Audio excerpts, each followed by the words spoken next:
Grabación. Entonces, estamos aquí para la segunda clase de Introducción al Derecho Ambiental. Y como muchos de ustedes saben, pero para la gentecita nueva, este es un curso que lo que busca justamente es introducir temáticas relevantes del derecho ambiental que ustedes puedan necesitar para poder tomar otros cursos de la uso socioambiental. Por eso se considera como un curso obligatorio, junto con el curso de triple crisis ambiental, que si no pudieron asistir a él sincrónicamente, van a poder ver las grabaciones a partir de finales de esta semana. Entonces, estos dos cursos buscan un poco sentar bases. Y en ese sentido, entonces, nosotros lo que vamos a hacer en esta clase es que vamos a tener una parte teórica y una parte práctica. La parte teórica vamos a explicar los conceptos principales relevantes de la clase y en la parte práctica vamos a intentar que ustedes entiendan cómo aplicar esos conceptos y cómo funcionan en casos de conflictos ambientales reales. Entonces, en esta primera parte la voy a hacer yo, Sofía Rivera, que soy investigadora de energía FIMA, y la parte práctica la va a hacer Javier, quien me acompaña. No sé si quieres saludar, Javier, un segundito. Sí, hola a todos y todas, bienvenidos y bienvenidas a la segunda clase. Yo también los voy a acompañar en la sesión de preguntas que vamos a hacer al final de la clase. Así que eso. Sí. Entonces, vamos a partir ahora. Para que sepan, yo me voy a ir más o menos a la mitad de la clase porque me encuentro en otro uso horario y por lo tanto se me hace un poquito muy tarde quedarme hasta el final. Espero mañana poder quedarme hasta el final, pero vamos a ir bien. En cualquier caso, se van a quedar con Javi, que mejores manos no pueden quedar. Entonces, la clase de hoy es la clase de principios y paradigmas del derecho ambiental. Y lo que buscamos, si hacemos una recapitulación de lo que fue la clase pasada estuvimos conversando sobre qué es el derecho ambiental, a qué se dedica el derecho ambiental, por qué existe, cuál es su objetivo, y estuvimos hablando de los conflictos socioambientales, qué son, cómo los entendemos, etcétera, cuáles son los actores en juego. Entonces, en la clase pasada estuvimos conversando que el derecho ambiental puede tener un objetivo. ¿Y cómo se lleva a cabo ese objetivo y cuál es ese objetivo? Es parte de lo que vamos a discutir hoy día en la clase. Ahí lo vamos a ir viendo de a poquito. Vamos a partir primero con los principios, la diferencia entre principios y normas, que es una diferencia fundamental en el derecho, que nosotros lo aprendemos en la escuela de derecho, lo aprendemos en los primeros años, y es fundamental porque permite entender bien cómo aplicar el derecho. Luego vamos a ir a principios específicos del derecho ambiental, no todos, porque hay muchos, pero vamos a ver los más relevantes, los que más se utilizan en los casos del día a día. Por último, vamos a pasar a la parte de los paradigmas, viendo una cosa más conceptual de qué es un paradigma y finalmente nos vamos a ir a los paradigmas del derecho ambiental. Entonces, para partir, vamos a partir diciendo que un sistema jurídico, o sea, el derecho de un país, está compuesto por reglas, perdón, aquí irá a decir normas, está compuesto por normas, y las normas se dividen entre reglas o principios.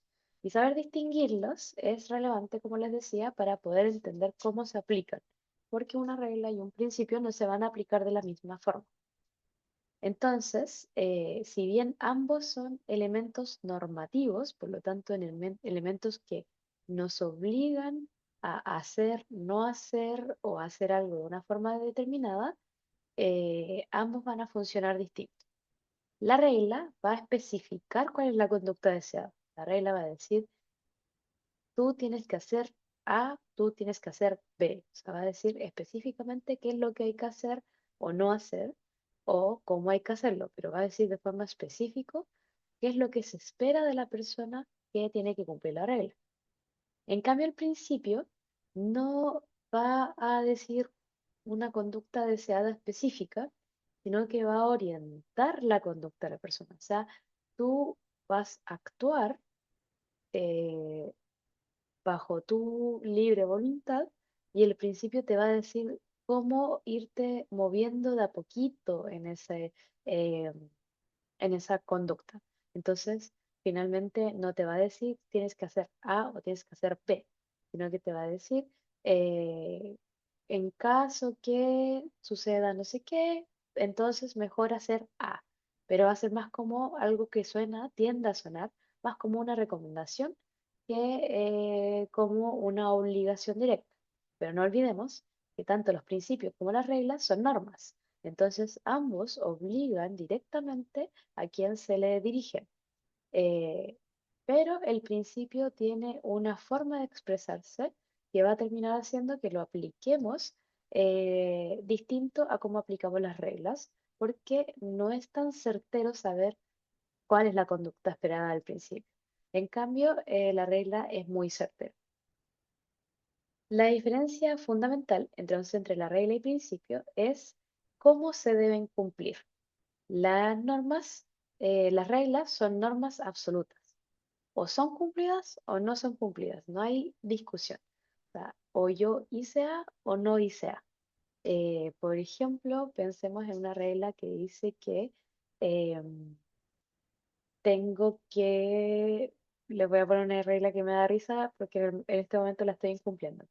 Que a partir de las 10 de la noche no se puede hacer ruido en los dormitorios. Y yo en este momento estoy haciendo ruido en los dormitorios. Entonces yo incumplí esa norma. O sea, no hay ninguna duda. ¿Fue cumplida o no fue cumplida? No fue. Entonces, en ese caso sabemos que es una regla. Pero en el caso de los principios, no son normas que absolutas, sino que son normas que ordenan que algo sea realizado en la mayor medida posible dentro de las posibilidades jurídicas existentes. O sea que si un principio es no molestes a tus compañeros de dormitorios, eh, entonces yo pensaría que parte de cumplir ese principio es no hacer mucho ruido después de cierta hora determinada.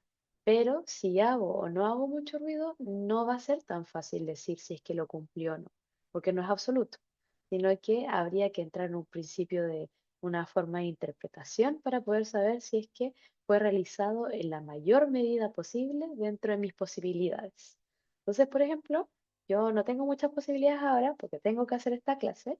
Entonces, quizás alguien diría como, no, es que tú incumpliste este principio de no molestar a tus compañeros de los dormitorios. Pero yo también puedo decir que dentro de mis posibilidades no estaba negarme a hacer la clase. Entonces, no me queda otra que molestar un poco a mis compañeros, intentando de molestarlos lo menos posible. Algo por el estilo. Solo quiero aclarar que no estoy molestando a nadie ahora, creo. Son ejemplos.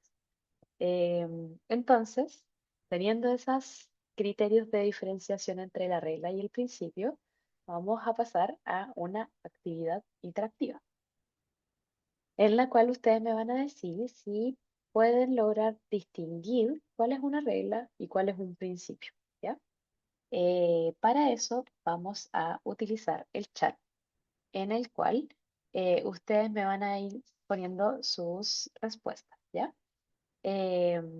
Yo lo que les voy a mostrar es un enunciado y ustedes van a decir si es regla o principio. No tienen que poner nada más. En el chat escriben regla o principio. ¿Ya? Recuerden, una regla es una norma absoluta, se puede cumplir o no, es una norma que te dice directamente la conducta deseada y en cambio un principio es solo una guía, una orientación para Ah, cumplir en la mayor medida posible. ¿Ya? Entonces, vamos con la primera. La primera. Es deber del Estado facilitar la participación ciudadana, permitir el acceso a la información ambiental y promover campañas educativas destinadas a la protección del medio ambiente. Lo voy a leer de nuevo por si acaso. Es deber del Estado facilitar la participación ciudadana, permitir el acceso a la información ambiental y promover las campañas educativas destinadas a la protección del medio ambiente. ¿Ustedes consideran que eso es una regla o un principio? Tenemos hartas personas diciendo que es un principio, hartas personas diciendo, algunas personas diciendo que es una regla, pero parece que la mayoría dice que es un principio. La realidad es que es una regla. ¿Por qué es una regla? Porque dice que es deber del Estado tal y tal cosa. O sea, no hay duda de que esta es la conducta deseada que se espera del Estado. que facilite la participación ciudadana, que permita el acceso a la información ambiental y que promueva campañas educativas. En el derecho, muchas cosas, o sea, en el derecho algo que yo diría que es lo más fundamental y esencial es el lenguaje que se utiliza. Entonces, si bien a veces tenemos algunas normas que su lenguaje no son tan precisos porque el deber legislativo es complejo a veces, de todas formas, la mayoría de las veces el lenguaje es el que le va a dar la respuesta. Y en este caso, es deber del Estado, nos dirige directamente a saber que esta es la conducta deseada y ninguna otra. Entonces, y esto también es una regla porque es parte de nuestra ley 19.300 en Chile, que es la ley de bases del medio ambiente. Entonces, como norma que está establecida directamente en la ley, también se puede entender que es una regla. Pero últimamente las leyes también están considerando principios, así que ustedes igual no se guían por ese criterio. Es más bien un tema de si yo puedo encontrar aquí en la norma la conducta deseada. Luego, la número 2. Ante la posibilidad de elegir entre varias medidas, acciones o soluciones posibles, en un caso concreto, se debe optar por aquella que tenga un menor impacto en el medio ambiente. Nuevamente, ante la posibilidad de elegir entre varias medidas, acciones o soluciones posibles, en un caso concreto, se debe optar por aquella que tenga un menor impacto al medio ambiente. ¿Qué creen que es? ¿Un principio o una regla? Estoy viendo varios Sofi, que dicen, sí, perdón por interrumpir, pero mientras los estudiantes y las estudiantes piensan si es que esto es un principio o una regla, ¿me podrías convertir en coanfitriona? Que parece que hay gente en la sala de espera para poder ir admitiéndolos a la sesión. sí. Porfa. Muchas Según yo, gracias. ya te hice anfitriona y además eliminé la sala de espera. Así Ah, que, ya, por eso la gente está ingresando, ya, súper. Muchas gracias. listo. Entonces, estoy viendo varias personas poniendo principio. Hay algunas personas poniendo regla también. Está como peleado. Ok. Y justamente Stephanie Bexek le pegó en el clavo respecto de cuál es la razón de la solución de este ejercicio. Este es un principio. ¿Por qué es un principio? Porque dice que ante varias posibilidades, uno debe optar por la que tenga un menor impacto en el medio ambiente, pero no determina una conducta específica que se tenga que cumplir. Yo sé que suena raro, porque dice deber, que fue lo que se vio también en la regla anterior, etcétera. Pero en la regla anterior no hay dudas. Aquí la participación ciudadana tiene que ser facilitada independiente de cualquier cosa. Acá, entre varias medidas, entre varias opciones, se debe optar por aquella que tenga menor impacto en el medio ambiente. O sea, que hay harto proceso de interpretación entre medio, hay harto proceso, es más bien orientativo, es más bien algo que te dice, mira, si tú tienes varias opciones, no te va a decir cuál es la opción que tienes que dar, sino que te va a decir, entre varias opciones, considera cuál te parece que es la de menor impacto al medio ambiente y guíate por eso. Entonces, esto es más bien orientativo y no es una regla que determine exactamente cuál de esas medidas, cuál de esas acciones o soluciones posibles se debe tomar en ese caso concreto. Entonces, este es un principio y es un principio que llamamos indubio pro natura. Siguiente ejercicio. Generalmente se le imputará al autor del daño la obligación de reparar o reponer el entorno ambiental que ha afectado. ¿Qué creen que es? ¿Un principio o una regla? Voy a leerlo de nuevo. Generalmente se le imputará al autor del daño la obligación de reparar o reponer el entorno ambiental que ha afectado. Tengo varias respuestas de que es una regla. Yo sé que el derecho es muy confuso algunas veces, pero no tengan miedo en poner sus respuestas ahí, porque justamente del error se aprende. Tengo algunas personas diciendo principio, pero principalmente gente diciendo regla.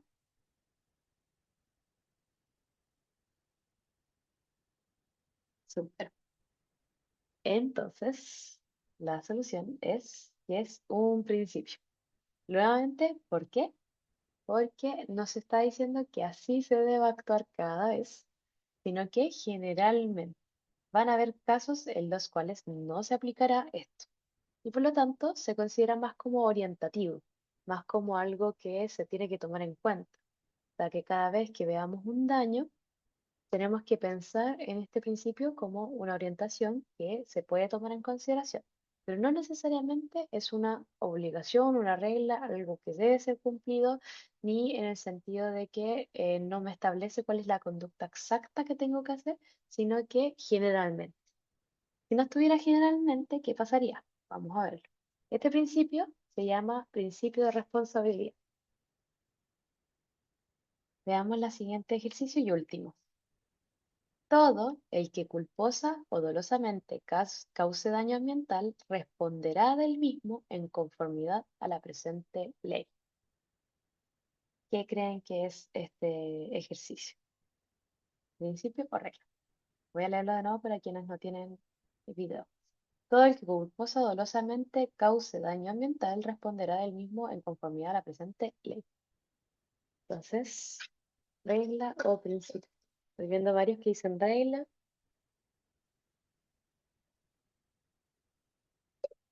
¿Hay alguien que piense que sea principio?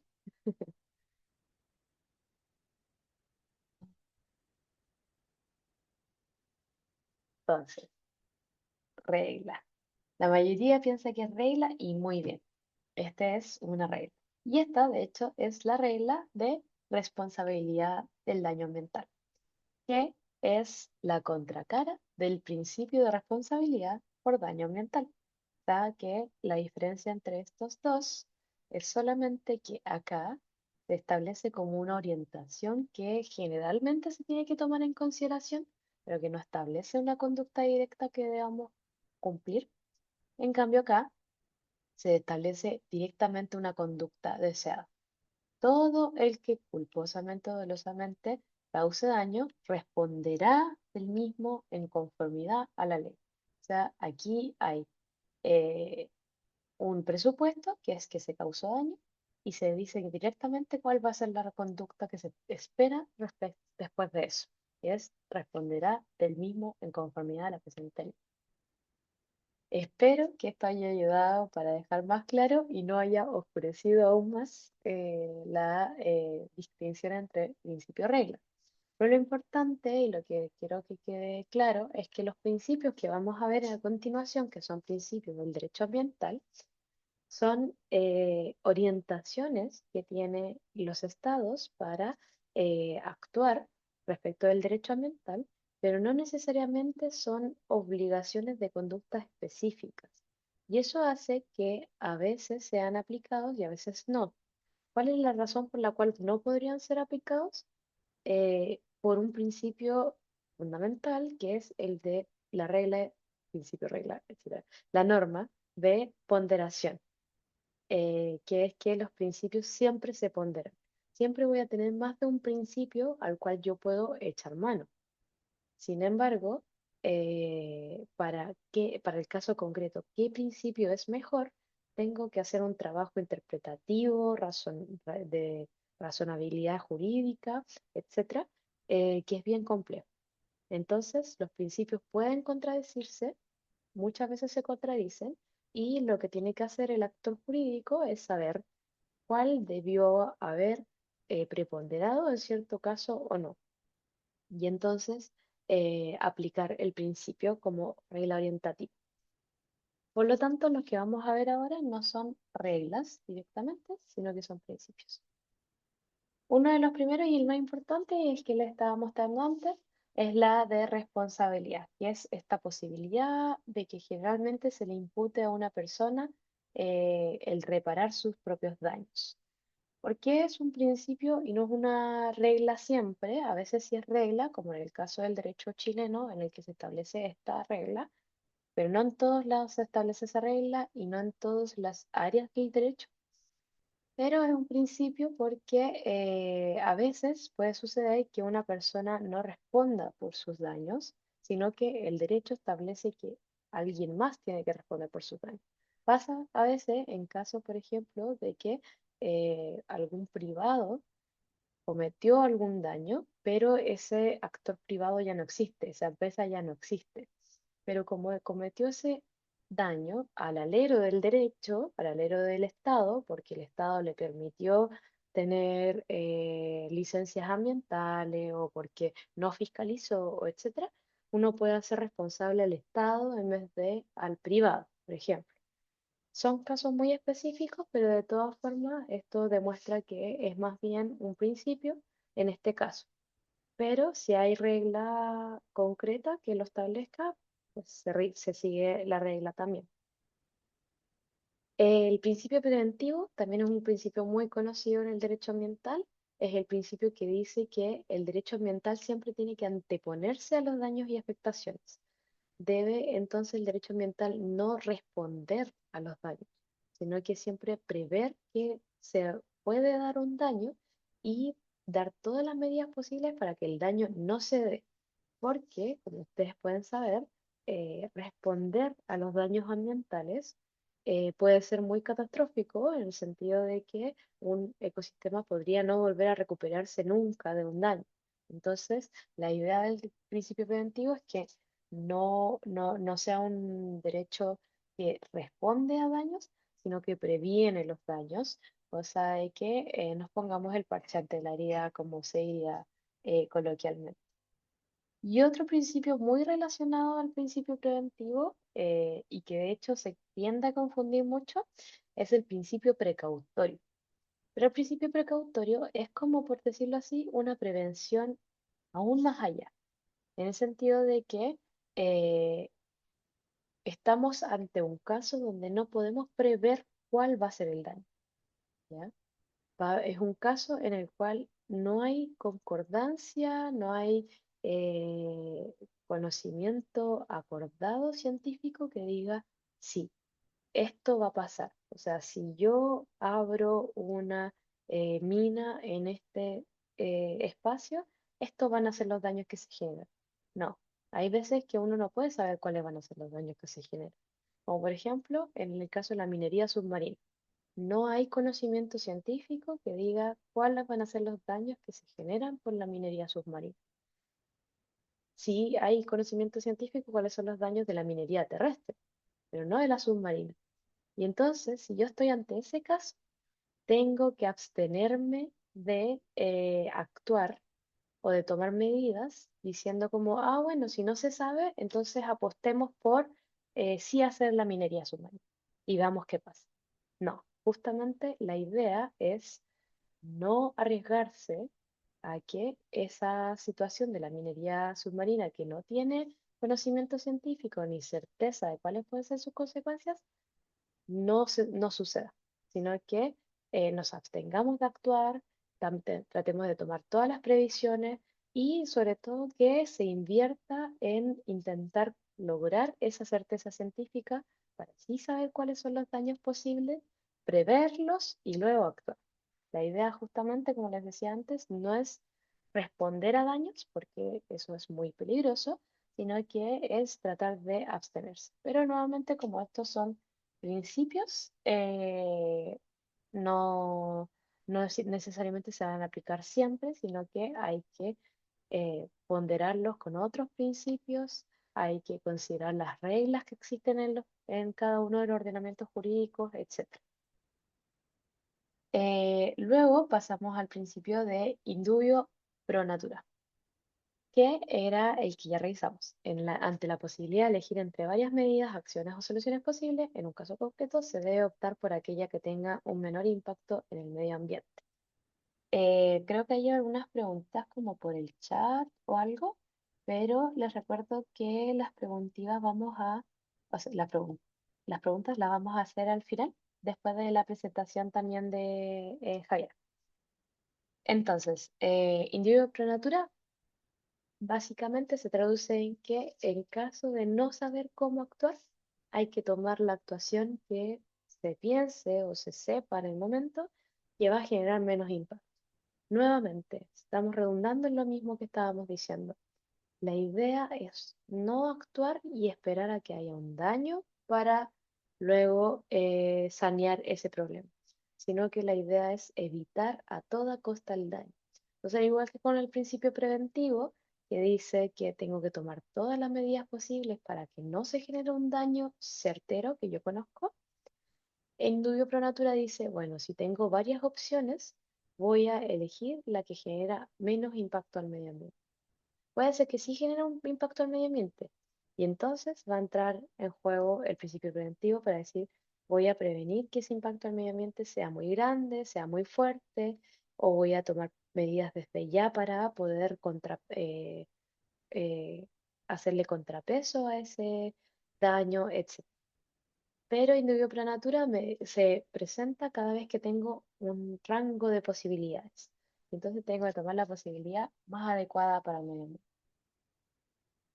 El principio de no regresión es un principio que no solamente es del derecho ambiental, sino que es de los derechos humanos en general.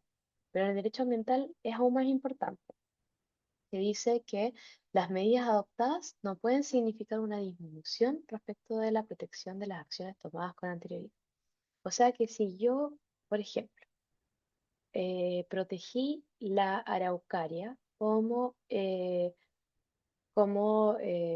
flora importante que debe ser protegida en Chile. Si yo protegía a los flamencos como fauna relevante que debe ser protegida en Chile, yo no puedo luego tomar una medida que les quite esa protección.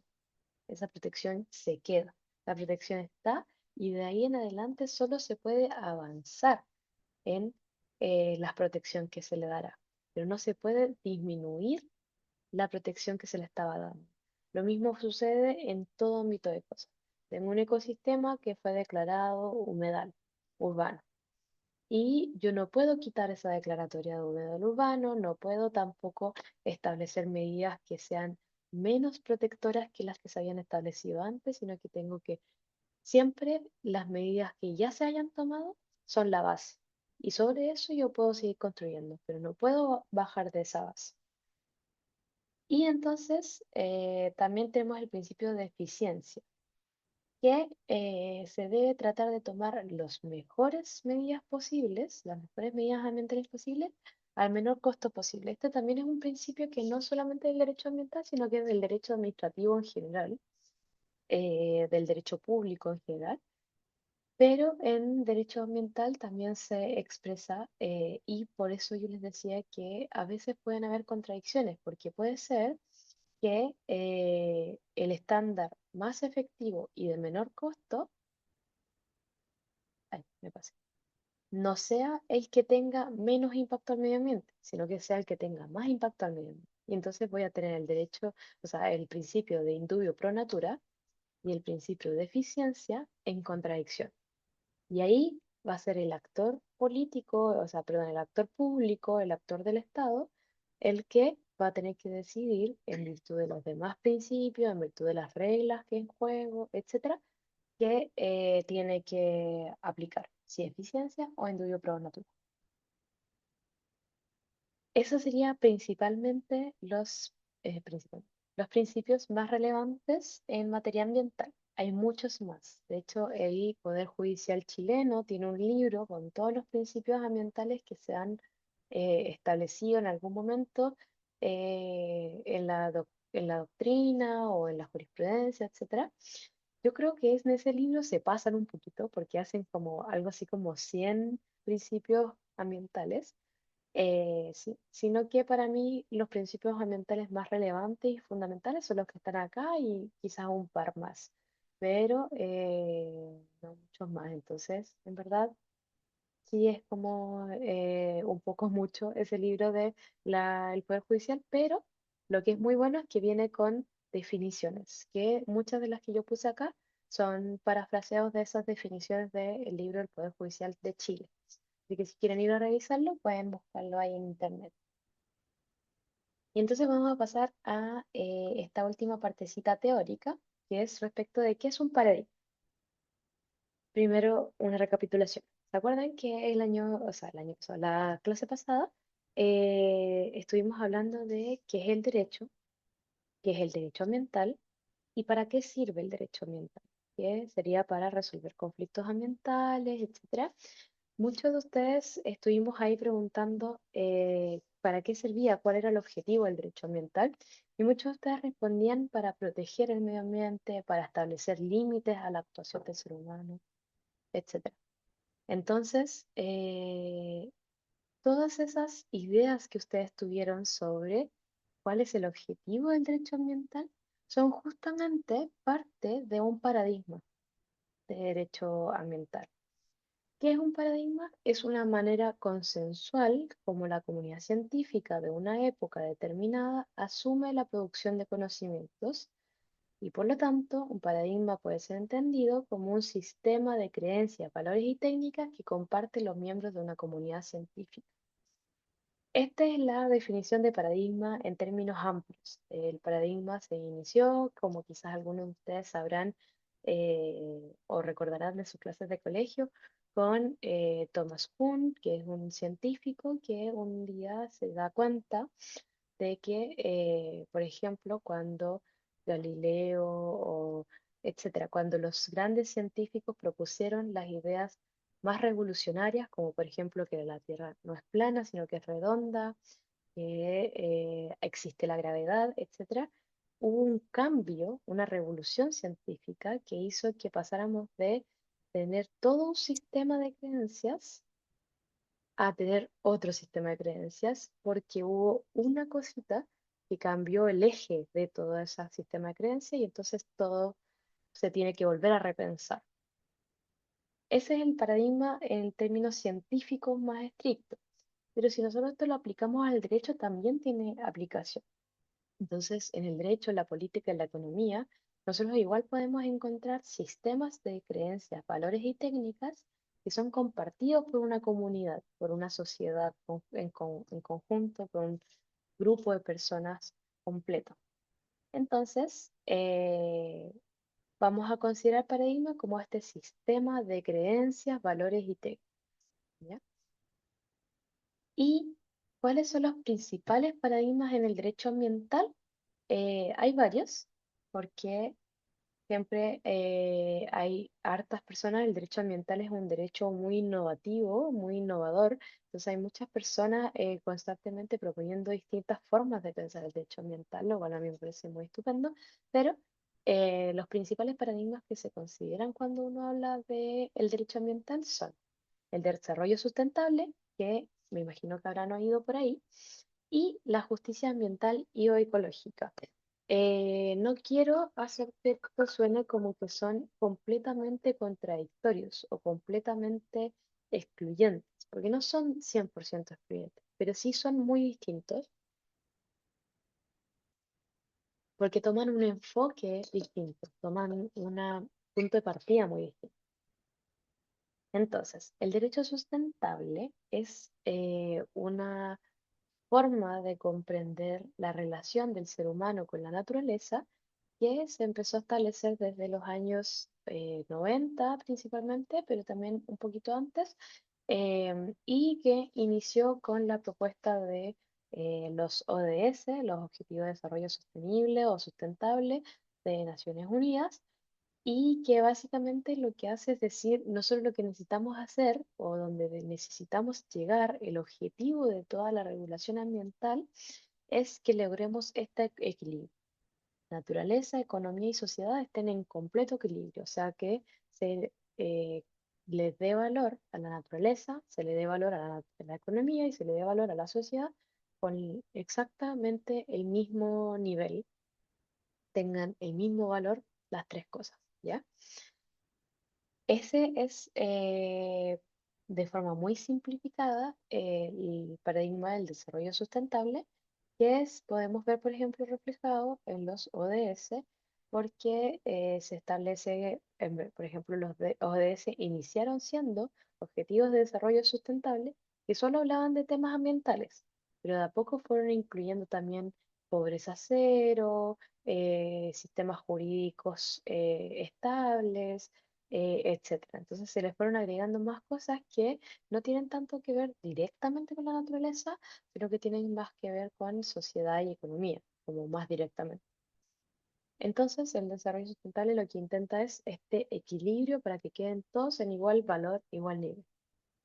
Pero una mirada crítica al desarrollo sustentable ha dicho se ha preguntado y ha dicho, ¿por qué la economía, si la economía es solo una parte de la sociedad, o se le considera así, ¿por qué entonces tiene que tener el mismo valor?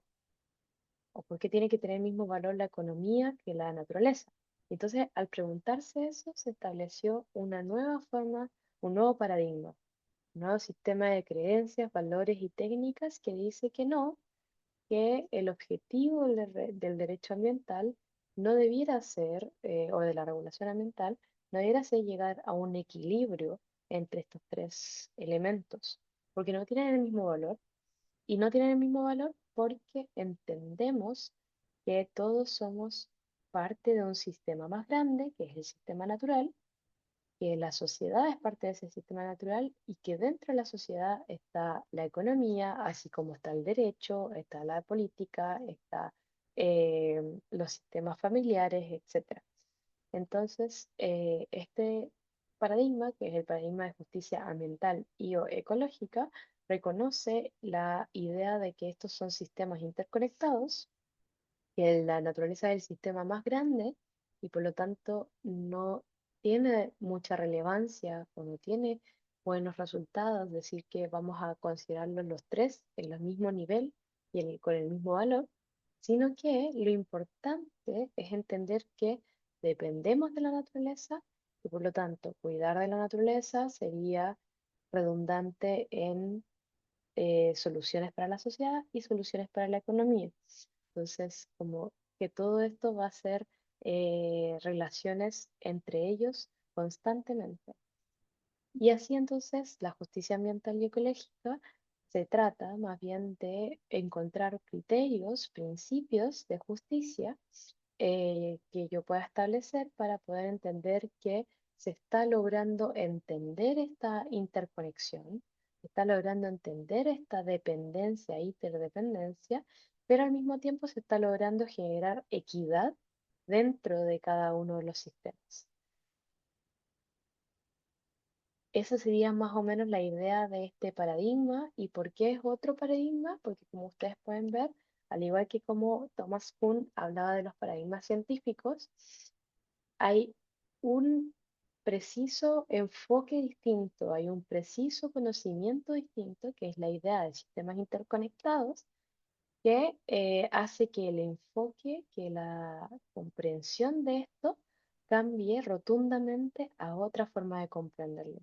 Y entonces ahí podemos hablar de que estamos ante otro paradigma del derecho ambiental y ese paradigma entonces nos podría dar luces para una comprensión distinta. Entonces, lo que les decía, no creo que el derecho, el desarrollo sustentable y la justicia ambiental y ecológica sean completamente contradictorios y excluyentes. Yo creo que hay partes donde se tocan y que van muy bien, muy de la mano. Pero hay partes en las cuales quizás no van tan de la mano y entonces tenemos que decir cuál va a ser el paradigma que queremos defender. Un sistema de creencias, valores y técnicas que pone a la naturaleza, la sociedad y la economía como tres elementos de igual valor y que por lo tanto, por lograr algo en la economía podría tener sentido generar pérdida de la naturaleza o generar pérdida de justicia social o etcétera. O vamos a elegir un paradigma en el cual entendemos la interconexión, la interdependencia de naturaleza, sociedad y economía, y entonces que la medida que tomemos tenga eso como foco principal y entonces ponga la prioridad en no afectar a la naturaleza, a la sociedad o a la economía injustamente. Ahí cada uno puede decir cuál es el paradigma que más le interesa, que más le gusta, pero elegir cuál paradigma va a utilizar va a depender de qué va a hacer, va a afectar en qué principios vamos a utilizar y en qué reglas o cómo vamos a interpretar las reglas.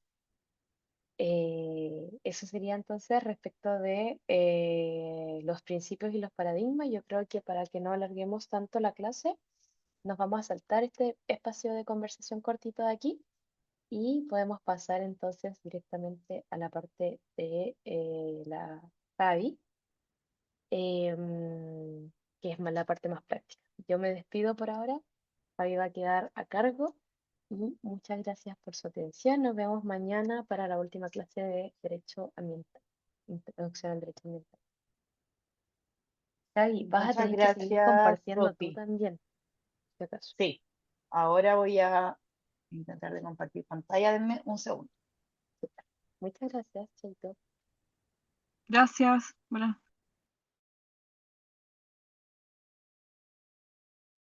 Ya, me parece que ahí se ve bien. Si es que me pueden confirmar, genial, para que todos estemos viendo la presentación. Súper. Gracias. Sí, se ve bien. Eh, la i- gracias.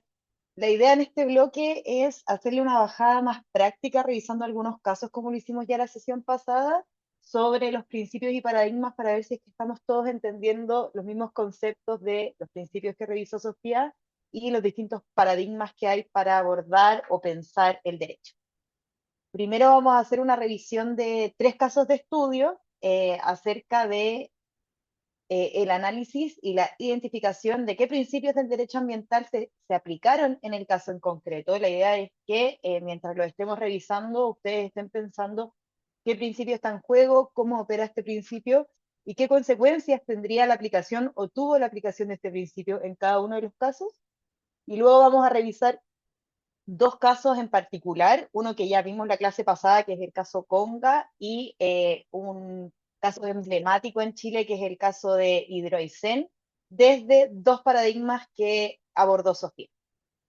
Si es que van surgiendo preguntas, no duden en dejarlas en el chat. Luego, igual de la revisión de ambos casos, vamos a hacer un espacio de preguntas para que sea más ordenado. Así que ahí, Viviana, cuando se abra este espacio de preguntas, te vamos a dar la palabra.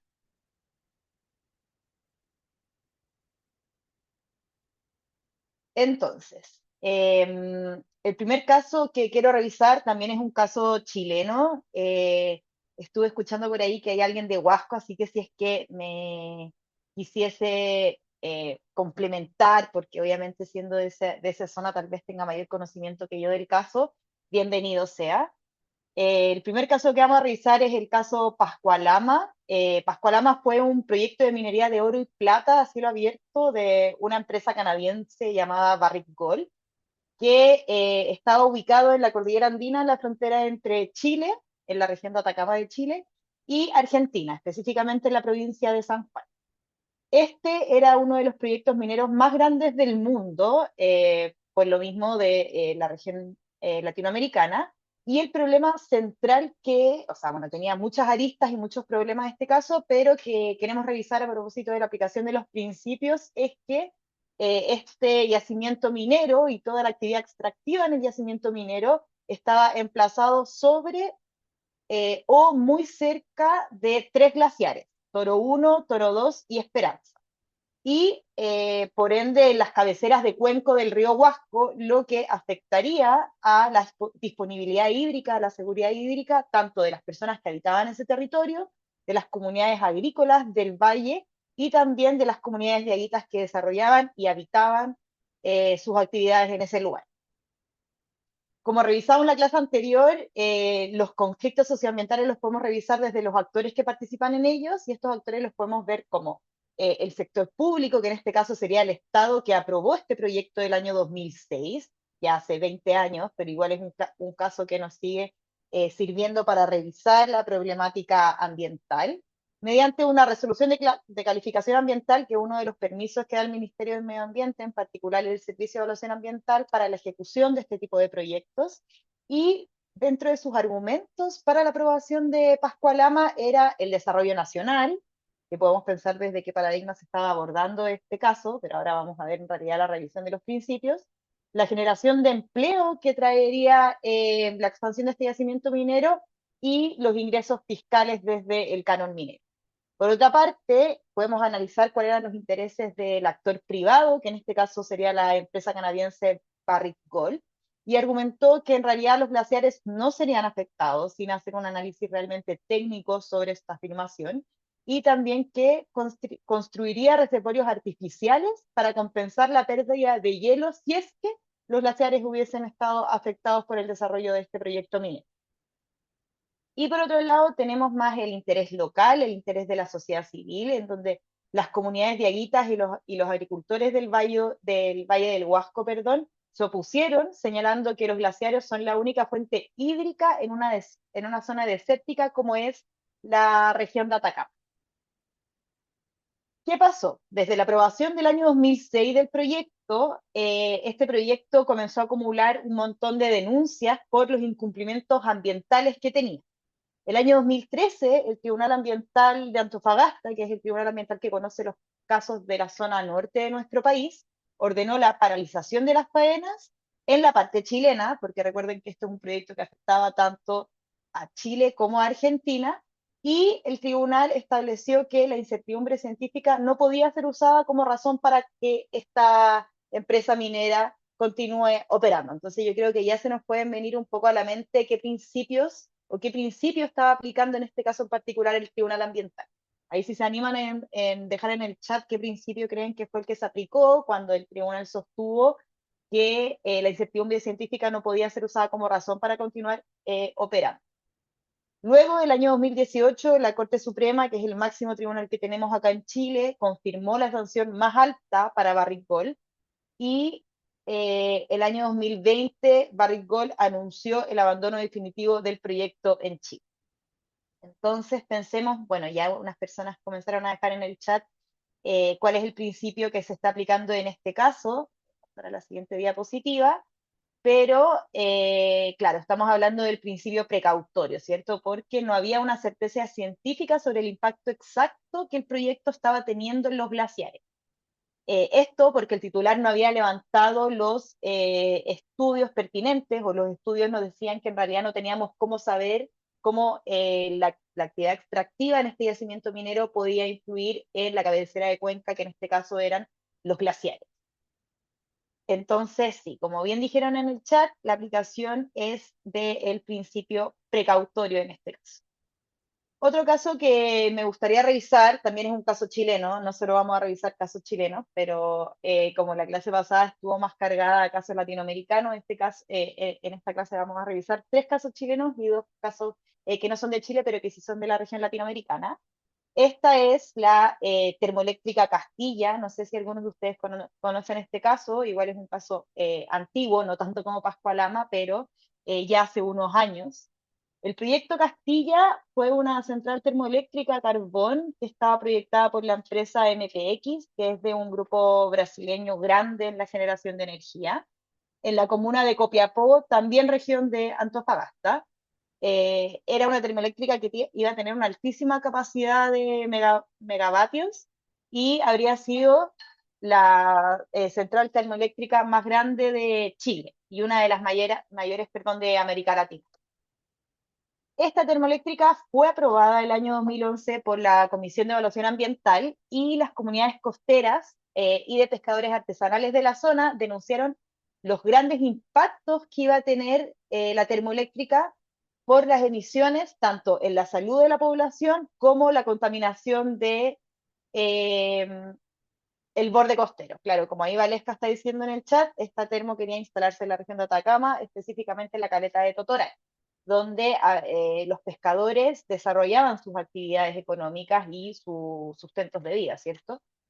Lo que no había, lo que alegaban principalmente con esta aprobación era tanto el perjuicio que iba a tener la salud de la población, las emisiones, ¿cierto?, de la termoeléctrica Castilla y también la contaminación que se iba a generar en el borde costero y en los ecosistemas marinos.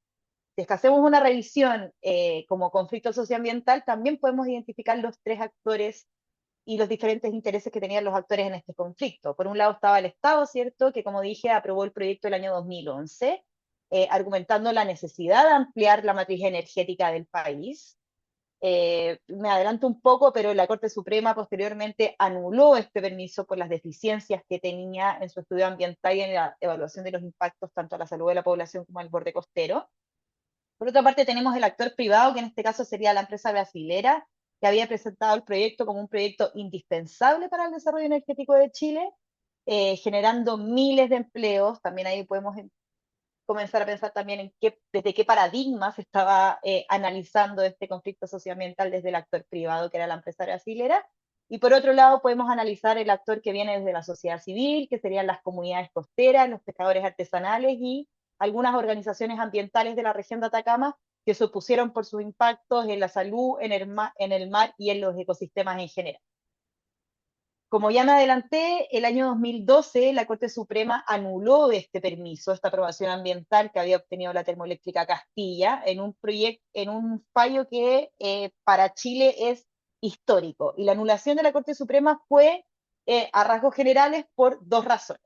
En primer lugar, el estudio que había realizado el titular sobre los impactos ambientales que iba a tener la termoeléctrica en la costa de la región de Atacama había sido evaluada de forma fraccionada. Esto todavía no lo revisamos, pero muchas veces los titulares de los proyectos lo que hacen es presentar el proyecto por etapas a la evaluación ambiental para mostrarle a la autoridad los impactos de manera minimizada. Entonces lo que hizo acá el titular de la termoeléctrica fue dividir este proyecto para ingresarlo al servicio de evaluación ambiental para que los impactos se vean menores en la aprobación. Esto se llama fraccionamiento, y eso fue una de las cosas que sostuvo la Corte Suprema para anular este permiso, porque es algo que es ilegal según la ley 19.300, que es la ley de bases del medio ambiente que aplica en este país. Por otro lado, uno de los argumentos que utilizó la Corte Suprema para rechazar este proyecto es que, y acá está la aplicación del principio, es que la Corte tuvo que aplicar el principio de no regresión, señalando que la aprobación, perdón, implicaría retroceder respecto de estándares de protección ambiental que ya habían sido alcanzados en la región, en la zona y en el país. Desde ahí, afortunadamente, para quienes estén a favor de la protección de esta costa en particular, el proyecto nunca fue reactivado. Entonces, ahora podemos pensar qué principios fueron utilizados y analizados dentro de este conflicto o caso socioambiental en específico. Por un lado, tenemos el principio preventivo, ya que lo que se sostuvo por la Corte Suprema y lo que se aplicó para anular la aprobación de este proyecto fue que el estudio de impacto ambiental debe evaluar íntegramente, todos los impactos predecibles antes de que estos ocurran. Y el hecho de que el proyecto haya entrado de manera fraccionada al Servicio de Evaluación Ambiental fue una maniobra, de alguna manera, que usó el titular para eludir a esta evaluación completa. Si es que uno divide el proyecto por etapas para ingresarlo a la evaluación de sus impactos, nunca va a haber una evaluación completa de cuáles van a ser todos los impactos que va a generar el proyecto, como lo exige el principio preventivo que rige en nuestro país y en la mayoría de los países latinoamericanos. Y por otro lado, como ya me adelanté, otro principio que se aplica, que también fue revisado por Sofía en la primera parte de esta sesión, es el principio de no regresión, en donde la Corte Suprema sostuvo que las medidas adoptadas no pueden significar una disminución respecto a la protección que ya había sido alcanzado en su minuto. Y aprobar esta central termoeléctrica implicaba retroceder en estándares existentes que ya estaban establecidos en nuestra legislación. Y esto pasa en un montón de otros casos, si lo vemos hoy en día en las obligaciones y metas que tiene el Estado chileno y otros países que están suscritos a las obligaciones internacionales sobre la descarbonización de la matriz energética, que no se pueden seguir abriendo termoeléctricas o extender su vida útil, sino que hay una obligación de reconversión de las termoeléctricas para dejar de usar gas, petróleo y carbón para la generación de energía. Entonces también se aplica el principio de no regresión desde esa lógica. Por último, el último caso y acá ya nos vamos un poco de Chile, que me gustaría revisar para hacer un análisis de qué principios se están aplicando y cómo opera la aplicación de estos principios, que era la pregunta que nos tenemos que estar haciendo. Bueno, la diapositiva ya lo adelanta tanto, pero igual me gustaría hablar sobre el derrame que ocurrió en el río Sonora, en México, el año 2014.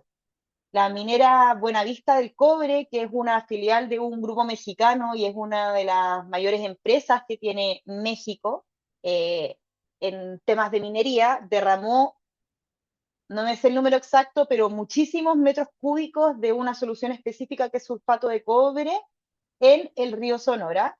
que es un afluente de el río Bacanuchi en el estado de Sonora, México, y fue uno de los mayores derrames de residuos mineros tóxicos que había sufrido este país.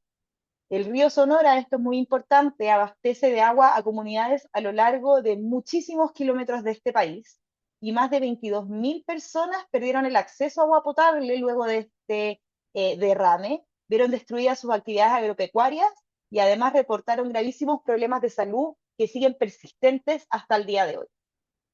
De nuevo voy a hacer un breve análisis del conflicto socioambiental para que no nos olvidemos de las materias que hemos revisado en la sesión anterior y poder darle continuidad a nuestros conocimientos, pero si es que uno revisa este conflicto del derrame del río Sonora, desde los distintos actores que se ven involucrados, podemos pensar en el Estado, en que una vez que ocurrió este derrame, actuaron de manera muy lenta y fueron muy complacientes con el titular que era el responsable de estos derrames por las deficiencias que tenía en su operación minera. El gobierno al final lo que hizo fue crear un fideicomiso de millones de pesos, pero las comunidades denunciaron que los recursos no llegaron o llegaron de manera muy tarde o no llegaron todos los recursos que fueron comprometidos. Por otra parte, podemos pensar en el actor privado, acá sería la empresa o en realidad el grupo mexicano que, si bien reconoció el derrame, se le impusieron multas que para la población y quienes fueron afectados se consideraron irrisorias, y ningún directivo fue responsable penalmente por el daño que había generado tanto para el ecosistema, que en este caso era el río Sonora, como para todas las personas que su desarrollo dependía de esta cuenca.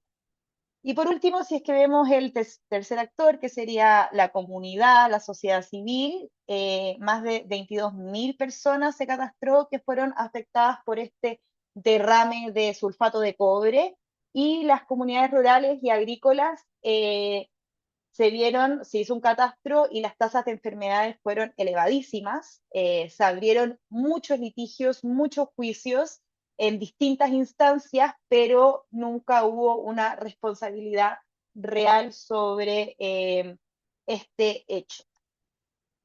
La empresa reconoció, como ya me adelanté, este derrame, el gobierno federal creó este fideicomiso para la remediación, pero se constatan hasta el día de hoy muchas deficiencias en seguir una real responsabilidad para quienes deben hacerse cargo de este delito ambiental, de este ecocidio que se podría llamar. Sin embargo, claro, por esta misma línea, las comunidades denunciaron que los recursos lamentablemente no llegaron y que la remediación, perdón, del río era realmente superficial. Luego de 10 años de este derrame, recién comenzaron a salir estudios independientes, porque el titular ni el gobierno federal se hizo cargo de los estudios que debían realizarse para identificar realmente cuál era el daño y cómo este daño iba a ser reparado. Y se siguen detectando hasta el día de hoy un montón de metales pesados en el río y en el cuerpo de los habitantes que viven de manera aledaña al río Sonora. Ningún directivo ha tenido consecuencias penales, que es algo que debiese suceder debido a la legislación mexicana, y también hay legislación en distintos países en donde los grandes directivos de estas empresas se tienen que hacer responsables de los daños o de las cosas penalmente, de algunos daños ambientales que están catalogados como ecocidios o como delitos ambientales. En Chile también hay una ley de delitos ambientales que establece penas penales para ecocidios, contaminaciones o algunos delitos que están tipificados en el Código Penal.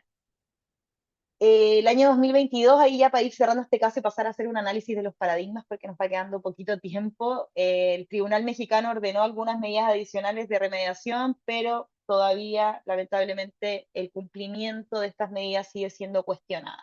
Entonces acá esto es un caso en donde se puede revisar muy bien la aplicación, o sea, en teoría muy bien la aplicación del principio de responsabilidad, lamentablemente la real ejecución de la responsabilidad de quienes tienen que hacerse cargo de lo ocurrido en el río Sonora ha sido matizada. No, sí, pecuniariamente han tenido que responder con dinero para hacerse responsables de este daño, no se ha aplicado totalmente la ley porque, como se establece la legislación mexicana, sí hay responsabilidades penales que tienen que ver con el río Sonora. Ahora pasémonos a revisar la aplicación o en realidad la revisión de algunos casos desde los paradigmas. Para este espacio seleccioné dos casos, uno chileno, que es un caso emblemático, que es el caso de Hidroaicén, que también es de hace algunos años, y vamos a hacerle una relectura a un caso que ya vimos, un caso peruano que lo revisamos en la primera clase, que es el caso Conga. Igual voy a hacer un pequeño resumen para quienes no estuvieron en la última clase, no estén colgados en esta etapa, y también para quienes, yo también tengo mala memoria, así que entiendo para quienes pudimos haber olvidado de qué se trataba el caso, poder darle la lectura desde los paradigmas. Por ende, vamos a evaluar dos casos, pero en cada uno de los casos vamos a ver las dos lecturas distintas que se le puede dar al caso.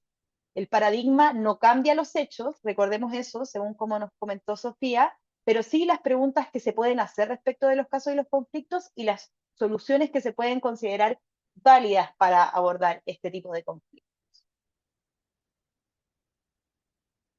Entonces, Hidroaicén fue un megaproyecto hidroeléctrico impulsado por Endesa Chile y Colbún, dos empresas de energía de Chile, para construir 5 represas en la Patagonia sobre los ríos Báquer y Pascua, con más de, bueno, muchos megavatios. Yo no soy muy buena para los números, así que no los voy a dar porque no me los sé, pero que era una capacidad altísima de generación de energía de estas represas y habría sido una de las mayores obras de infraestructura energética en la historia del país. Este fue un proyecto muy paradigmático, en donde estuvo en la boca de casi todos los chilenos en el momento en que la empresa quería construir esta represa y las organizaciones sociales se estaban oponiendo a esta destrucción del valor de la Patagonia. Lo que desencadenó, perdón, ahí Hernán me está llevando con los números, pero 2.750 megavatios, lo que desencadenó este proyecto en protestas masivas en todo Chile bajo la consigna que muchos deben conocer como Patagonia sin represa. El año 2014, el gobierno revocó la aprobación ambiental, porque los titulares sí tuvieron la aprobación para la construcción de estas represas, y con esta revocación, afortunadamente el año 2014, el proyecto fue abandonado definitivamente en 2017 y los titulares dejaron de seguir peleando por la construcción de estas mega represas hidroeléctricas en nuestro país. Entonces, espero que se pueda leer bien porque hay mucho texto, igual estas diapositivas se las podemos compartir, pero la vamos a analizar desde dos paradigmas que nos presentó Sofía. Por un lado, desde el paradigma del desarrollo sustentable y por otro lado, desde la justicia ambiental ecológica. Si es que leemos este caso desde el paradigma del desarrollo sustentable, por un lado se puede ver que, ok, Chile necesita energía para su desarrollo, las represas generan energía, entre comillas, limpia, porque no estamos, son energías, no, energías, perdón, renovables, no es en base de combustibles fósiles, sino que estamos frente a una hidroeléctrica, entonces estamos hablando de energía, entre comillas, limpia, que no tiene emisiones de carbono, por eso se le decía energía limpia, pero que sí podía tener otros impactos, y a bajo costo, si es que los miramos desde un desarrollo sustentable. Los impactos eran reales, pero estos podían ser compensados por el titular con medidas que iban a estar sujetas en su estudio de impacto ambiental.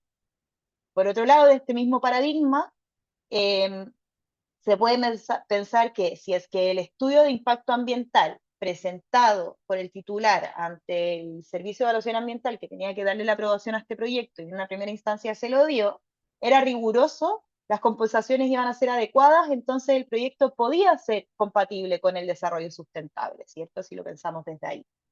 El problema no sería represar los ríos, sino que represar los ríos de mala manera. Eso lo podemos pensar desde el desarrollo sustentable.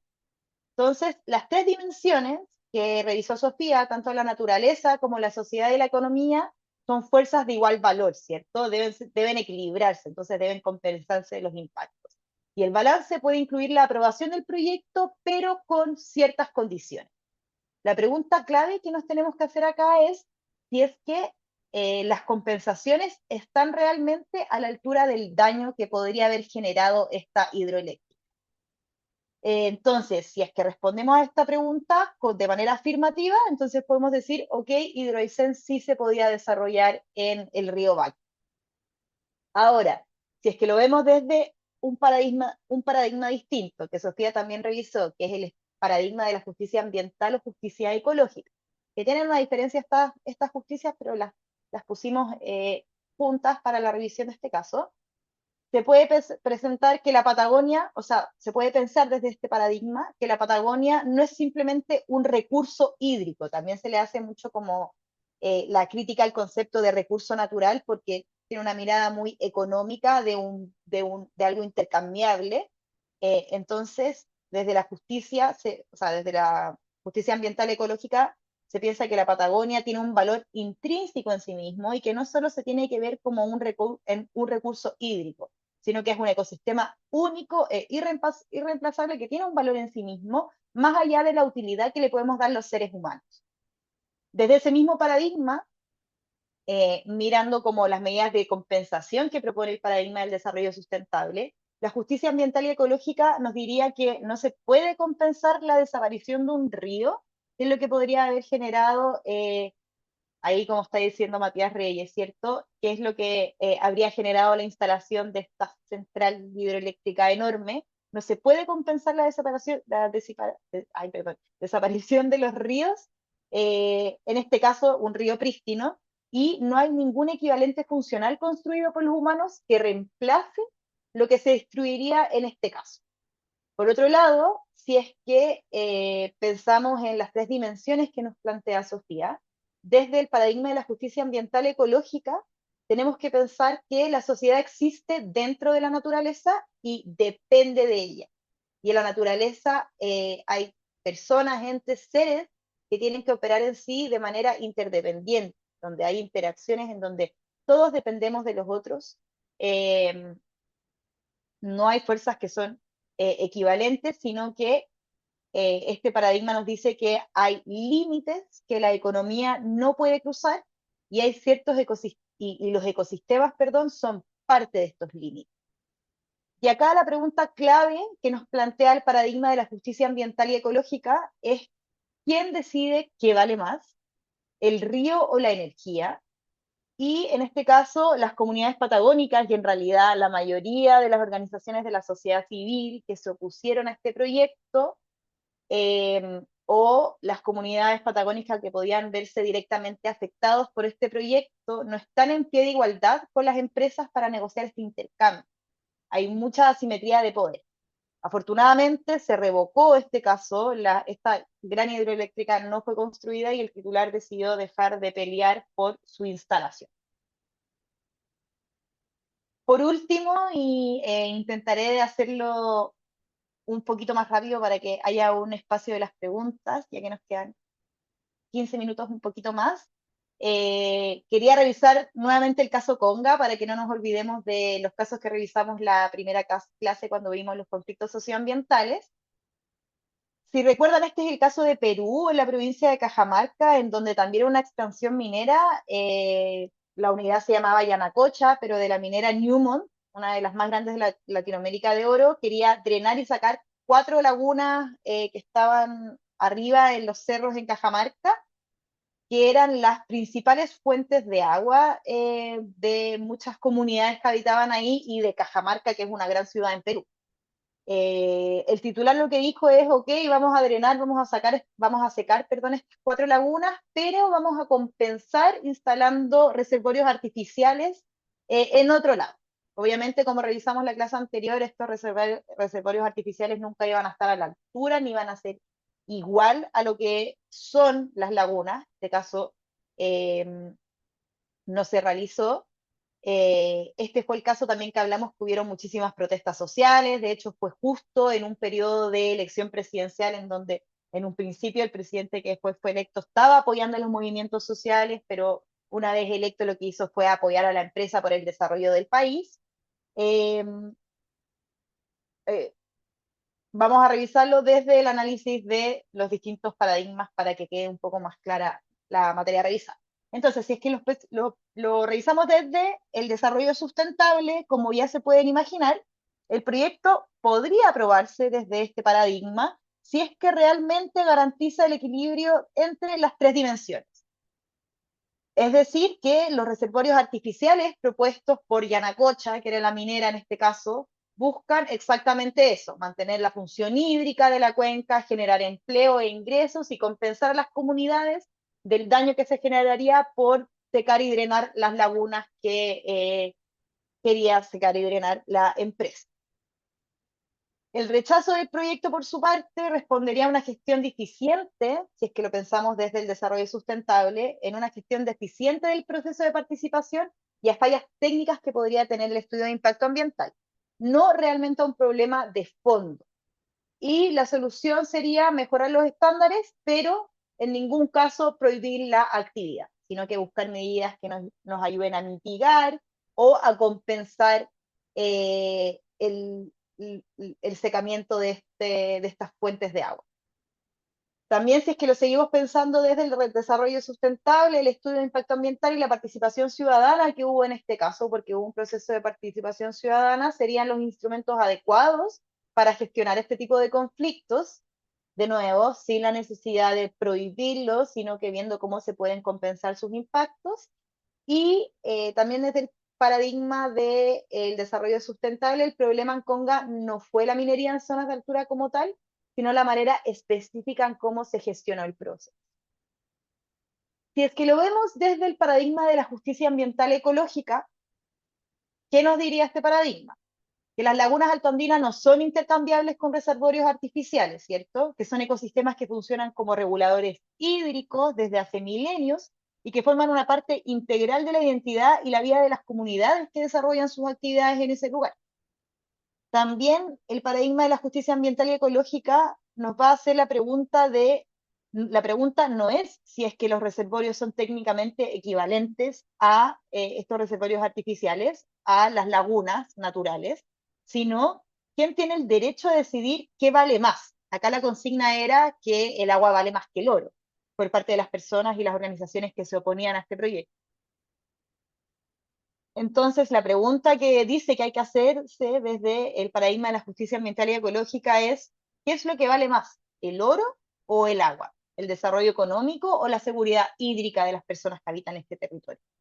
Por otro lado, desde este paradigma también las comunidades campesinas no están en pie de igualdad, como pasaba en el caso anterior, con una multinacional canadiense que tiene un gran poder de negociación en este intercambio, y hay límites que el mercado y la técnica no pueden cruzar, que tiene que ver con el valor intrínseco que le entregamos al ecosistema que puede estar impactado o dañado por el desarrollo de este proyecto minero. Y aquí volviendo y recapitulando un poco los principios que revisamos desde el paradigma de la justicia ambiental y ecológica, el principio indubio pro natura operó de manera correcta en este caso. Ante la duda, que también se puede cruzar un poco con el principio precautorio, la naturaleza debe ser protegida.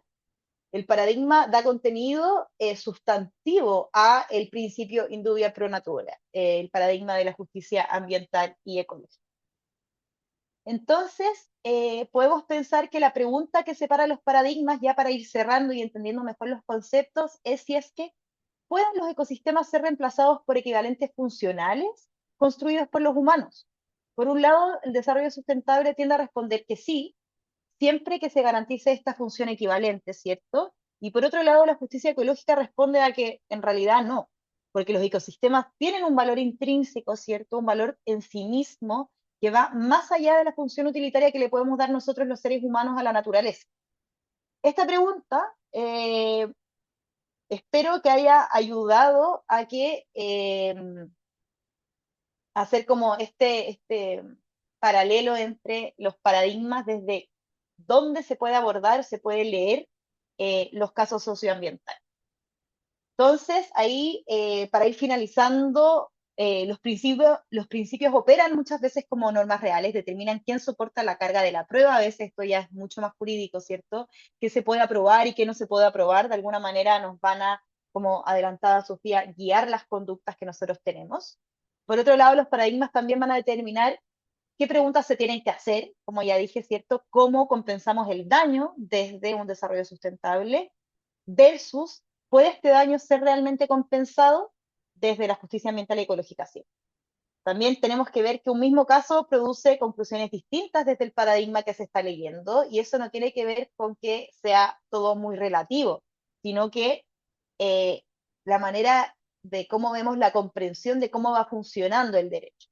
Y al final quiero que nos vayamos reflexionando sobre estas preguntas. Si quieren, igual las pueden contestar en el chat. ¿Desde qué paradigma opera el derecho ambiental en su país? ¿O desde qué paradigma ustedes creen que está operando el derecho ambiental en la región latinoamericana? ¿Y desde cuál debería operar según su opinión? ¿Cambian los principios según el paradigma que aplica? Eh, Ahora voy a dejar un espacio para unas preguntas. Lamentablemente no tenemos tanto tiempo, pero igual es bueno que podamos revisar las dudas o los comentarios que puedan surgir. Dale, Viviana. Perdón, ¿puede volver a la diapositiva anterior un momento, por favor? Buenas tardes, gracias por darme la palabra. ¿Sí me escuchan? Buenas tardes, Viviana. Te escuchamos. Sí, muchas gracias por su presentación. Bueno, aquí la principal, no sé si sea una duda o más bien como una aclaración que hay que hacer, es que, por ejemplo, quizá yo estoy un poco confundida, porque, por ejemplo, de acuerdo al informe de Brundtland, publicado por la ONU en 1987, nos dice que el desarrollo sostenible es la capacidad de las generaciones presentes para satisfacer sus necesidades sin comprometer las necesidades de las generaciones futuras. Y hace énfasis este documento, que son 3 partes, creo que son 12 capítulos, en cuáles son esas preocupaciones comunes, cuáles son las tareas comunes y cuáles son los esfuerzos comunes. Pero entonces mi principal confusión es que pues se maneja como desarrollo sostenible los 3 pilares que usted mencionó, ¿no? La parte ambiental, social y económica, y que prácticamente el desarrollo sustentable únicamente abarca la parte económica y ambiental y no tanto lo social. Por ejemplo, digamos que una empresa puede ser sustentable porque tiene paneles solares, utiliza biogás, pero no necesariamente es sostenible porque quizá hay explotación laboral o no hay inclusión en su personal. Y en este caso, pues ya esa es la confusión que me queda, ¿no? Si entonces se maneja como desarrollo sostenible o como desarrollo sustentable. Muchas gracias. Gracias a ti, Viviana, por la pregunta. Lamentablemente no está Sofía para responderla, que tiene como mayor expertise en el tema. No sé si entendí bien cuál es específicamente la pregunta, si es que, como cuál es la diferencia entre desarrollo sostenible y desarrollo sustentable.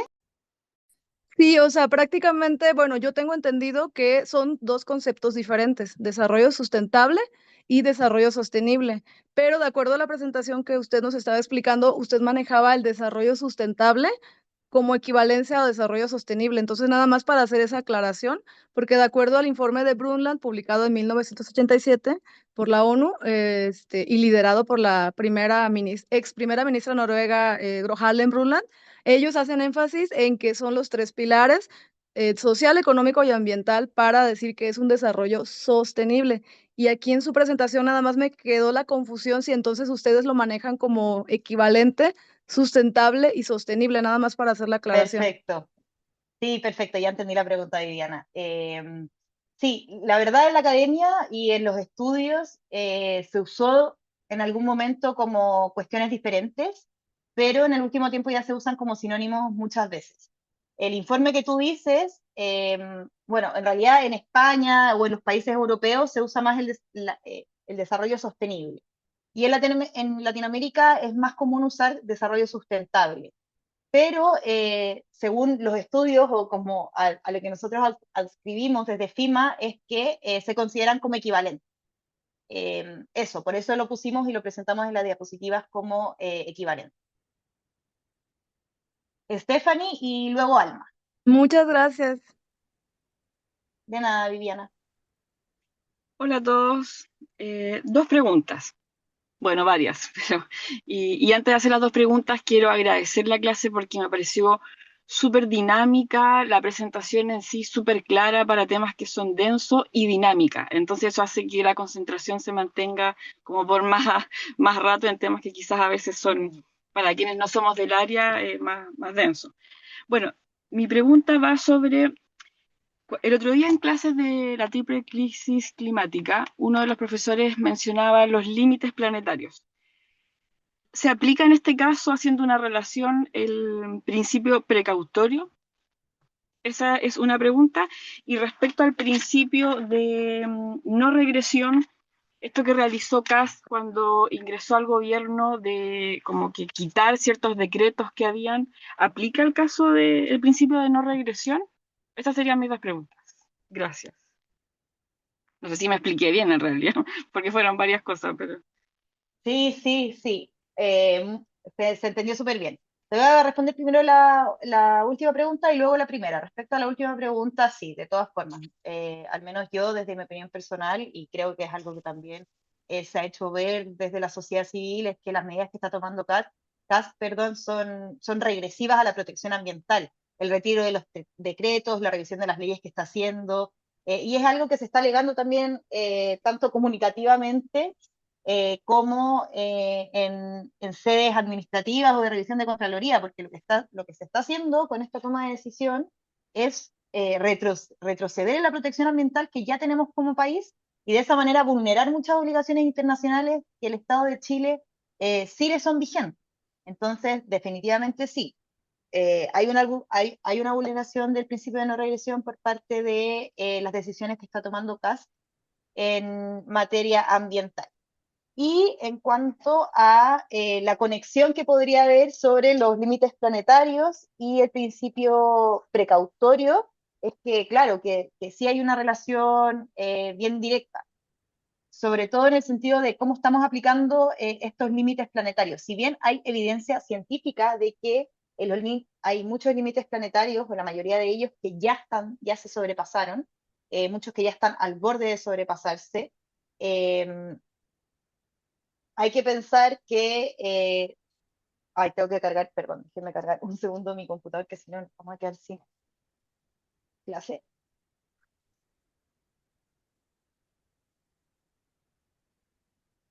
Denme un segundo.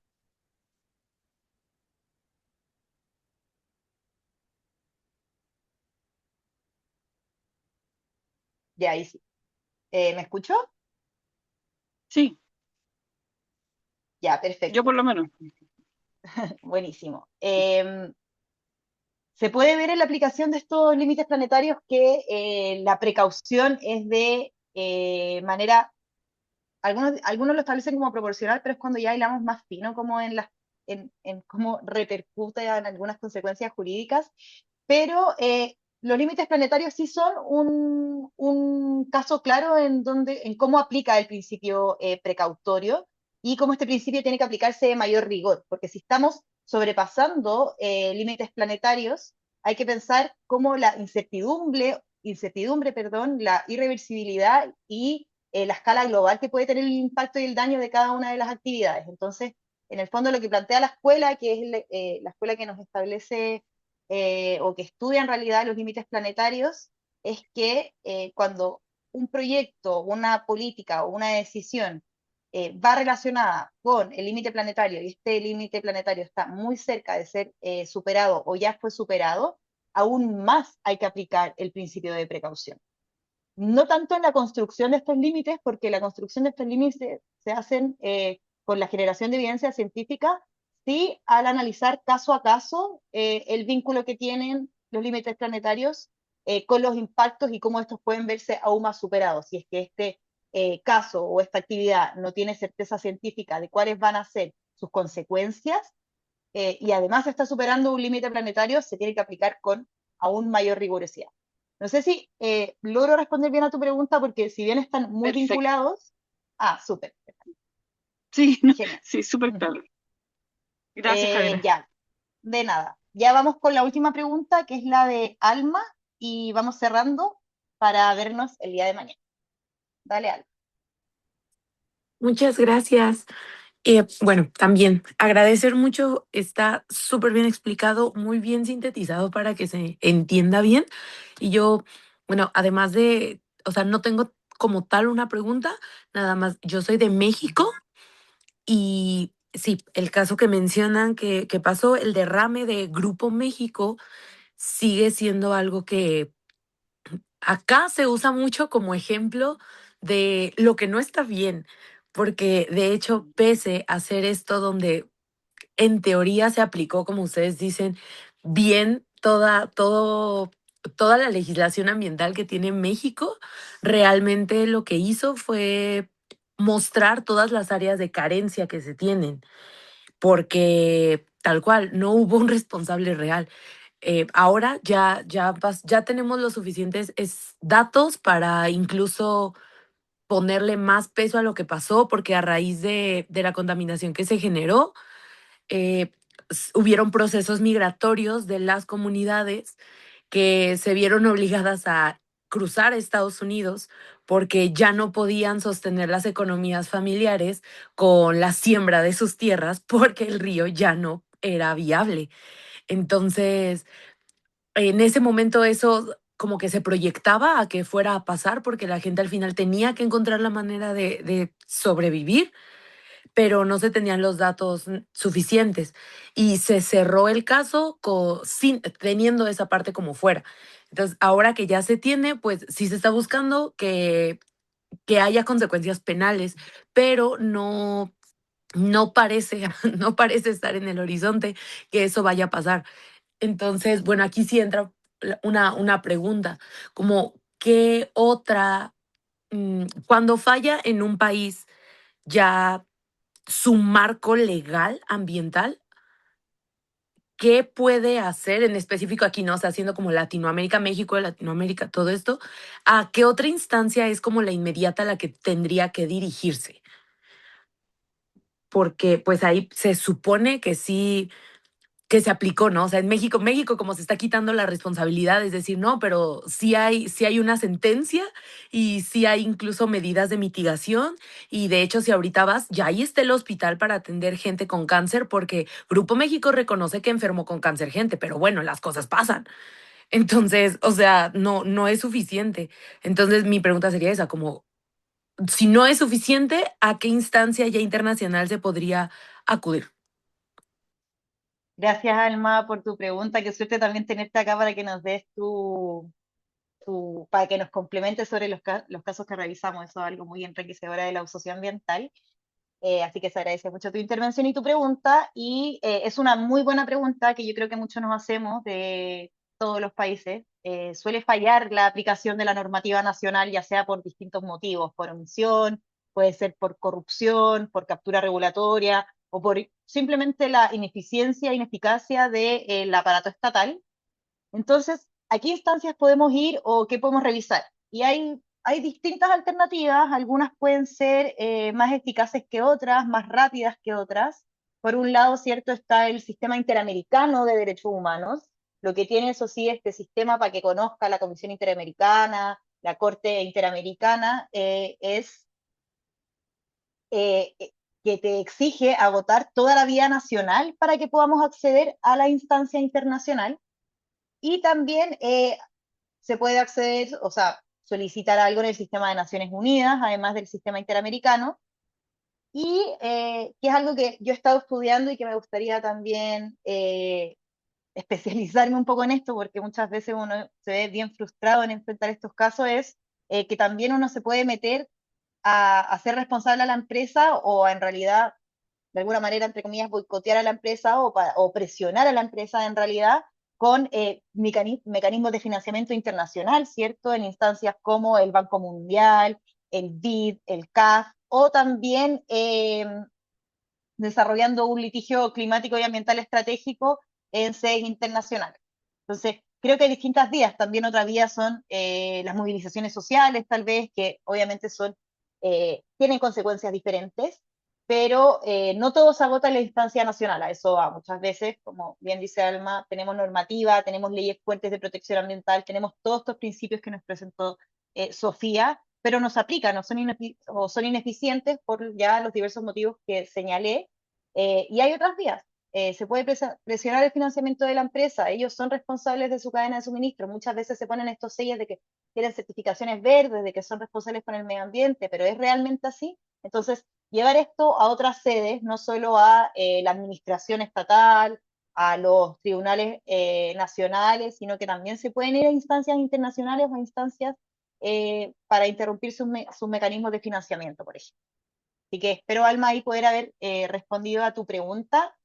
Ya nos vamos despidiendo de esta clase. Les recuerdo que si es que quieren revisarla nuevamente, se va a subir pronto, no mañana ni pasado mañana, pero pronto a YouTube.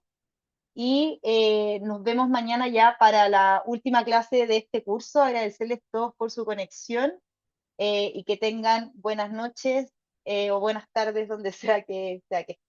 Que estén muy bien.